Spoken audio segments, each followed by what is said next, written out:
दोस्तों नमस्कार। दोस्तों जैसा कि आप देख पा रहे हैं, मैं आज ये आंदोलन का जो 266वां दिन है, तो आज 9 महीने यानी कि इनको होने वाले हैं, 4 दिन बीच में हैं। तो मैं आया था मजदूरों का हालचाल जानने। तो चल रहा है बराबर धरना, और पहले से गैदरिंग भी काफ़ी बड़ी है। यानी जो स्टार्ट हुआ था, स्टार्ट के जो 2-3 महीने से बाद से मतलब लगातार गैदरिंग भी बढ़ती जा रही है और मजदूर इसमें अपना हिस्सेदारी निभा रहे हैं। अ, भाई साहब बता रहे हैं कि 300-400 मजदूरों की हाजिरी डेली लग रही है यहाँ पे। तो 266वां दिन यानी 9 महीने होने को हैं, सारे त्योहार निकल गए। आपने यही तो होली मनाई, यही दिवाली मनाई, है ना, ईद भी यही मनाई आपने। तो अब आगे क्या वापस होली मनाने का इरादा है यहाँ पे? जी। आज धरने का 266वां दिवस है। 2-4 दिन के बाद में 9 महीने हमारे इस धरने को पूरे हो जाएंगे। आज जिस प्रकार से जो मांग लेकर के हम 18 फरवरी से प्रारंभ की थी कि जेके की जो जमीन है जिसके ऊपर कब्जा अराफात का है, अब वो जमीन जो सुप्रीम कोर्ट का आदेश 2023 के अंदर जो दिया कि जमीन सरकार की है, उसे लागू करवाने के लिए हमको मजबूर होकर के, क्योंकि जब हमने तमाम राजनीतिक पार्टियां, अधिकारी और दूसरे तमाम जगह पे हमने अपने पत्र देकर निवेदन करके और उसमें सफलता नहीं मिली, तो हमारे संगठन ने, CITU ने, जेके के तीनों यूनियन ने और हमारे सपोर्टर CPIM ने, जो चाहे सेंटर हो, चाहे राज्य हो, चाहे जिला हो, उनका पूरा हमें सहयोग मिलते हुए हमने आंदोलन का निर्णय किया था। और 18 फरवरी 2024 से हमने ये आंदोलन 25 से हमने ये शुरू किया था और लगातार इसमें संख्या बढ़ती जा रही है और हमने एक मांग पूरी करवा ली है इस धरने के माध्यम से, इस जनता के आक्रोश को देखते हुए। और जो सरकार पहले हमें ये गलत बताती थी और हमारे कार्यक्रमों को गलत बताती, हमारे आदेशों को उल्टा बताती थी, उस सरकार ने अब जो निर्णय लिख करके दिए, अब जो आदेश दिए हैं कोर्ट के अंदर, हाई कोर्ट में जो अराफात गया, उसमें तमाम बातें हमारे पक्ष की लिखी, जो हम पहले इस सरकार को लिखित में समय समय पर देते रहते थे। ये खुशी की बात है कि हमारी इस बात से एक जीत के साथ साथ मजदूरों का देनदारी ये सुनिश्चित हो गया कि जब जमीन जिसके पास गई है, KDA के पास में अभी जो गई है अराफात से लेकर के, तो हमारी जो देनदारी थी, और सुप्रीम कोर्ट ने हमें 2023 के अंदर ये बात कही थी कि 250 करोड़ श्रमिक कर्मचारियों की देनदारी है, उसको जुडिशियल या सरकार के द्वारा वो प्राप्त करने का कार्यक्रम जो है करें। उसके तहत हमने ये काम सरकार के खिलाफ या कलेक्टर के सामने, कलेक्टर साहब से निवेदन करके, जिनके हाथ में पूरा ये अधिकार है, उस कार्यक्रम को हमने कर रखा है। और जल्दी ही हाई कोर्ट के आदेश किसी भी प्रकार के आए, क्योंकि तमाम सरकार ने इस वक्त तमाम हमारी कार्रवाइयों को ही शामिल किया गया है और हमारे पक्ष में आने की पूरी संभावना है। और KDA को भी अगर जमीन उपयोग करनी है या किसी इंडस्ट्रीज को लेके आना है जिसमें रोजगार देने योग्य जो बात होगी, हम उसका समर्थन करेंगे। रोजगार अगर कोटा की जनता को मिलता है, उसमें कोई भी योजना आती है, हमारा पूरा सहयोग रहेगा। लेकिन हमारी देनदारी जो सुप्रीम कोर्ट ने 250 करोड़ 2001 के अंदर ही हमारी ये देनदारी तय हो गई थी, जो आज लगभग ब्याज जुड़ करके 500 करोड़ के लगभग हो गई है। उस संबंध में जो भी कोई जिम्मेदार आता है, उद्योग लगाता है या सरकार इसमें कोई योजना लाती है, हमारी देनदारी के संबंध में बातचीत करके इन तमाम जो 4,200 श्रमिक उस समय हमारे यहाँ पर थे, जिन्होंने मजबूरी में हिसाब लिया, जिनके साथ भी चीटिंग करी गई, धोखा किया गया, उनके साथ तो सबसे बड़ा कि उनका जो पैसा बना था उसमें से 20% कटौती की।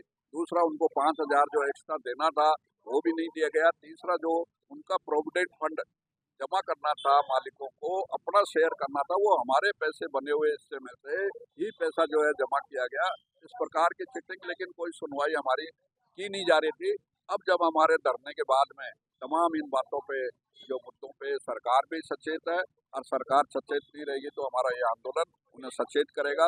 और जो जन प्रतिनिधि हमारे, उनको हम अभी समय रहते हुए ज्ञापन देने के लिए हम जाएंगे। जो बचे हुए हैं, कल्पना जी है, संदीप जी है, या धारीवाल जी हैं, या दूसरे जनप्रतिनिधि जी हैं, ओम बिरला जी हैं, उनसे दोबारा एक बार ज्ञापन देकर के आग्रह करेंगे। और नहीं तो फिर हम हमारा कार्यक्रम, जो भी हमारी पार्टी, हमारा संगठन, हमारी यूनियन है, हमारा लाल झंडा जो तय करेगा, हम उसको कार्यक्रम को आगे जो जनता के बीच में ले जा करके, जिस प्रकार से 8-9 महीनों में जेके का कर्मचारी पूरी तरह से समझ गया है कि कहाँ गलतियां थी, किसने गलतियां की, कौन भ्रष्ट थे, कौन बेईमान थे, कौन भूमिखोर थे, जिन्होंने इस जमीन को खुर्द-बुर्द करने की योजना की, कारखाना चलाने के बजाय अब वो जनता हमारी पूरी तरह से समझ गई है और हमारे तीनों सीआईटी के यूनियनों के साथ जनता लगी हुई है। विभाजन जैसी अब कोई परिस्थिति है और दलाल हमारे अब बीच में आने की कोशिश नहीं कर सकता। आएगा तो वो भी जड़ से समाप्त हो जाएगा। जनता हमारी जो है साफ कर देगी और जल्दी हमें उम्मीद है कि हाईकोर्ट का फैसला जिस प्रकार से जल्दी हो जाए और हमारे पक्ष में जो भी योजना सरकार बनावे और हमारे बकाया भुगतान करे और योजना लेकर के आए, ये हमारा है। नहीं तो हमारा आंदोलन आने वाले दिनों में तीखा होगा, तेज होगा, जिसकी तमाम जिम्मेदारी राजस्थान सरकार भजन लाल जी की और केंद्र सरकार और यहाँ के जो कलेक्टर साहब है उनकी होगी, एसपी साहब की होगी। एक चीज मैं थोड़ी सी जान लूं आपसे, मान लो कि यहाँ से फैसला हो गया तो वो तो फिर उसके खिलाफ सुप्रीम कोर्ट भी तो जाएगा ना। सुप्रीम कोर्ट में ऑलरेडी पहले से ही ये आपके हक फैसला में दिया गया है और वो डीबी के अंदर है। अच्छा अच्छा। इसलिए उस फैसले को अगर यहाँ रखा जाएगा हमारे द्वारा, अराफात तो नहीं रखेगा। अराफात ने तो ये लगाया कि मेरे साथ अन्याय हुआ। अच्छा क्या अन्याय हुआ ये बात उसको साबित करनी है। हम ये बताएंगे कि इसने हमारे साथ क्या क्या अन्याय किया, किस प्रकार से गैर कानूनी काम किए, किस प्रकार से भ्रष्टाचार के द्वारा इन्होंने अपनी योजनाओं को गलत तरीके से इम्प्लीमेंटेशन करने में लगे। और जब सुप्रीम कोर्ट का आदेश सामने आएगा तो मैं समझता हूँ कि हाईकोर्ट के पावर में कोई ऐसा अधिकार नहीं है कि उसके खिलाफ कोई आदेश दे सके। ठीक है, लंबा जरूर हो रहा है, समय लग रहा है, क्योंकि अगर उसको नहीं सुना जाएगा तो वो एक बात कह सकता है कि मुझे बिना सुनवाई के जो इसने कोई आदेश कर दिया। इसलिए कोर्ट भी, जज भी ये महसूस कर रहे हैं कि इनको इनकी पूरी बात को सुने। और जब हमारा और सरकारी वकील जब वो जो अटॉर्नी जनरल जब बोलेंगे और हमारे वकील योगेश कुमार जी बोलेंगे तो हम अपनी बात को स्पष्ट कर देंगे। और हमें लगता है कि फिर उसके बाद अराफात के पास कोई चारा नहीं बचेगा और केडीए और राज्य सरकार इसके अंदर रिस्पॉन्सिबल होगी। हम उससे उम्मीद करेंगे और हम उससे मांग भी करेंगे। एक चीज और पूछ लूं, है ना, बस एक मिनट। मैं जानना चाह रहा हूं कि सरकार आपका भुगतान कर देती है और उधर जो है अराफात बरी हो जाता है इन तमाम चीजों से, क्योंकि मशीनों का खुर्द-बुर्द करने का उस पर आरोप है और उसको जेल होनी चाहिए, ऐसी भी अपनी मांग है। तो भुगतान होने के बाद में ये लड़ाई बंद हो जाएगी या उस लड़ाई को आप जारी रखेंगे, उसको सजा दिलवाने वाले? जी, आपने गैर कानूनी काम किया और जिसके हमने आज नहीं 2008 से लेकर अभी तक लगातार कार्रवाइयां करते हुए और सुप्रीम कोर्ट से भी एक स्टे लेकर आए थे, उसकी भी अवहेलना और उसके बाद ध्यान आकर्षण कमेटी की अवहेलना और उसके बाद अभी भी जिस प्रकार से रात के अंधेरे में पूरी मशीनरी निकाली, उसकी जो एफआईआर तमाम कोटा के थानों में और सरकार को और कोर्ट में भी हमने उस मुद्दे को जारी रखा है। और हमारे तमाम कर्मचारियों के यूनियन की सबसे बड़ी इच्छा तो ये है कि जिसने इतने साल तक हमारे साथ धोखाधड़ी करता रहा उसको सजा मिलनी चाहिए। हमारी जो मेहनत की मशीनें बनाई हुई थी उसको जो खुर्द-बुर्द किया चलाने के बजाय, उसका पनिशमेंट मिले तो दूसरे लोगों को भी ये सबक मिले। इस प्रकार से कोई आगे दूसरा इंडस्ट्रियलिस्ट आवे, चोर कबाड़ी आवे, वो ऐसी घटना ना करे मजदूरों के साथ। इसलिए हम चाहते हैं कि उसका भी फैसला कोर्ट के द्वारा या जनता के द्वारा जो या सरकार के द्वारा उससे लिया जाए, वसूल किया जाए और उसको जेल में भेजा जाए। तो दोस्तों ये लड़ाई तो हमेशा जारी रहने वाली है। पूंजीवाद और मजदूरों के साथ में इंसाफ और नाइंसाफी का जो सवाल है, ये तो जब से इंडस्ट्रियलाइजेशन हुआ है इस दुनिया में, ब्रिटेन के यहाँ से शुरुआत हुई थी, तो तब से आज तक ये जारी है। यानी सरमाया और ये जो मेहनत है, इसकी लड़ाई तो शुरू से चल रही है और हमेशा जारी रहने वाली है, क्योंकि सरकारों का पक्ष तो आपको मालूम है कि पूंजीपतियों के साथ में है।